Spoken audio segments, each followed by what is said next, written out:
बिस्मिल्लाहिर्रहमानिर्रहीम। आज हम चैप्टर 2 सॉल्विंग बायोलॉजिकल प्रॉब्लम का आगाज़ करेंगे। इसका ये पहला लेक्चर है जिसमें हम समझेंगे कि बायोलॉजिकल मेथड क्या होते हैं। बायोलॉजिकल मेथड कोई भी ऐसा तरीक़ाकार है जिसकी मदद से हम बायोलॉजिकल प्रॉब्लम्स को सॉल्व करते हैं। बायोलॉजिकल प्रॉब्लम्स ऐसे मसाइल होते हैं जो लाइफ के साथ जुड़े हुए होते हैं। जैसा कि नाम इंडिकेट कर रहा है बायोलॉजिकल प्रॉब्लम्स, तो इसका मतलब होता है कोई भी ऐसी प्रॉब्लम्स, कोई भी ऐसे इश्यूज़ जो लाइफ के साथ रिलेटेड हैं, लाइफ के साथ लिंक कर रहे हैं, उन प्रॉब्लम्स को हम जिस तरह से सॉल्व करते हैं, जिन मेथड्स के थ्रू हम सॉल्व करते हैं, उसे हम बायोलॉजिकल मेथड कहते हैं। बायोलॉजिकल मेथड अगर हम देखें कि कंट्रीब्यूट किस तरह से कर रहे हैं, इनका फ़ायदा हमें क्या मिल रहा है, तो फर्स्ट में हमें बहुत ज़्यादा एडवांसमेंट मिल रही है मेडिसिन में। हम देख सकते हैं कि अगर हम हिस्ट्री में पीछे जाएं तो बहुत सारी ऐसी डिजीज़ हैं जिनको उस वक्त लाइलाज समझा जाता था, जिनका इलाज मुमकिन नहीं था। अगर हम मलेरिया की ही एग्ज़ाम्पल ले लें तो तकरीबन 200 साल पुरानी ये बीमारी है। उस वक्त इसको लाइलाज समझा जाता था। फिर आहिस्ता आहिस्ता उसकी जो थी वो उसको क्योर करने के मेथड्स आए।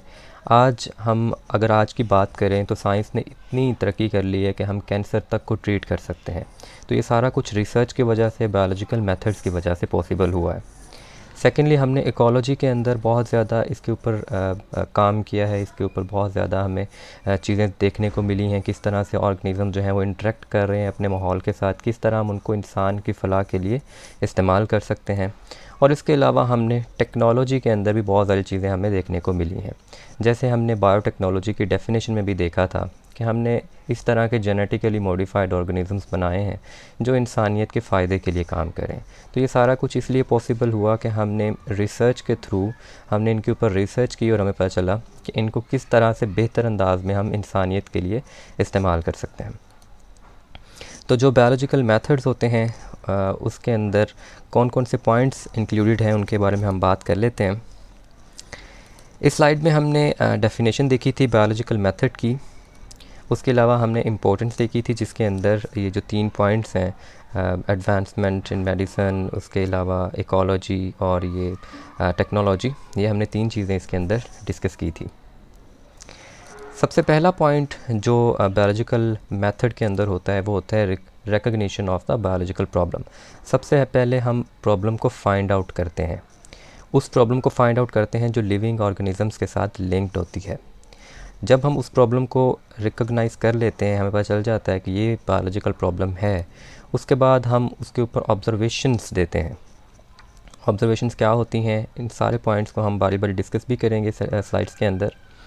ऑब्जर्वेशन जो हम अपनी सेंसेस की मदद से देते हैं, आँखों की मदद से, जो विजन, स्मेल, टेस्ट, ये सारे हम अपनी सेंसेस की मदद से उसके ऊपर ऑब्जर्वेशंस देते हैं। फिर उन ऑब्जर्वेशन की बेस के ऊपर कोई ना कोई हाइपोथेसिस फॉर्म होता है। हाइपोथेसिस का मतलब होता है फ़र्ज़ की गई बात। हमारे पास बायोलॉजिकल प्रॉब्लम आई, उसके ऊपर हमने ऑब्जर्वेशन दी, हमने एक हाइपोथेसिस बना लिया, कोई एक फ़र्ज़ बात कर ली हमने। अब वो बात गलत भी हो सकती है, सही भी हो सकती है। उस बात को हम लिंक करते हैं लॉजिक्स के साथ और इस पॉइंट का नाम होता है डिडक्शंस। फिर हम इन एक्सपेरिमेंट के थ्रू हम डिफरेंट एक्सपेरिमेंट्स अप्लाई करते हैं और हम देखते हैं कि जो हमने हाइपोथेसिस बनाया था, क्या वो हाइपोथेसिस ठीक है या नहीं है। अगर वो एक्सपेरिमेंट बता दे कि हाइपोथेसिस ट्रू था, तो फिर जो भी रिज़ल्ट्स हमारे पास आते हैं हम उन रिज़ल्ट्स को समराइज़ करते हैं, हम टेबल की फॉर्म में या ग्राफ की फॉर्म में हम उन रिज़ल्ट्स को जो है वो शो करने की कोशिश करते हैं। उसके बाद जितने भी हमारे पास रिज़ल्ट आते हैं हम उनको रिपोर्ट्स की फ़ॉर्म में, जो रिसर्च पेपर की फ़ॉर्म में हो सकती हैं, उनको हम, या रिसर्च आर्टिकल्स की फ़ॉर्म में हो सकती हैं, या बुक्स की फ़ॉर्म में हो सकती हैं, हम उनको पब्लिश करते हैं, हम आम लोगों तक पहुंचाते हैं।